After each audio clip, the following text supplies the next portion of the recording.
আর এই হলো আমার বাইক। আসলে বাড়িতেই একটা মাস্টার সার্ভিস দেওয়ার চেষ্টা করতেছি।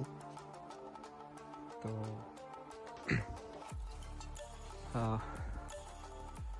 আমার আসলে আগে এই চেন স্প্রকেট সেটটা আগে লাগানো হয়ে গেছিলো, নইলে সব থেকে ভালো হয় এটা খোলার পর, মানে খোলা থাকা অবস্থায় কাজ করতে পারলে।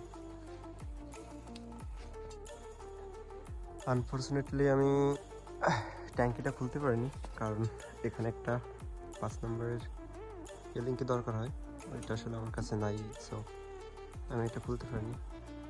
আর এই ট্যাঙ্কিতে আসলে জং আসার যে জায়গাগুলো সেগুলো দেখা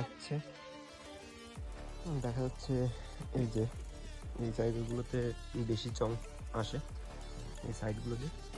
আর এই যে ভিতরে এই অংশটায় বেশি জং আসছে। তো আমি আপাতত ব্রাশ দিয়ে আসলে এটা রং করার চেষ্টা করেছি না খুলে।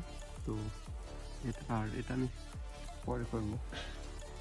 আর এখন আমি একটা ফিল্টার লাগাতে চাচ্ছিলাম, একটা এই যে ফুয়েল ফিল্টার, যেটার ভিতর ম্যাগনেট আছে। তো এটা আসলে আমি এখানে ইনস্টল করবো। আর যেহেতু আমি এটা এখানে লাগাচ্ছি, সেহেতু আমার কার্বোরেটরটাও পরিষ্কার করতে হবে। আর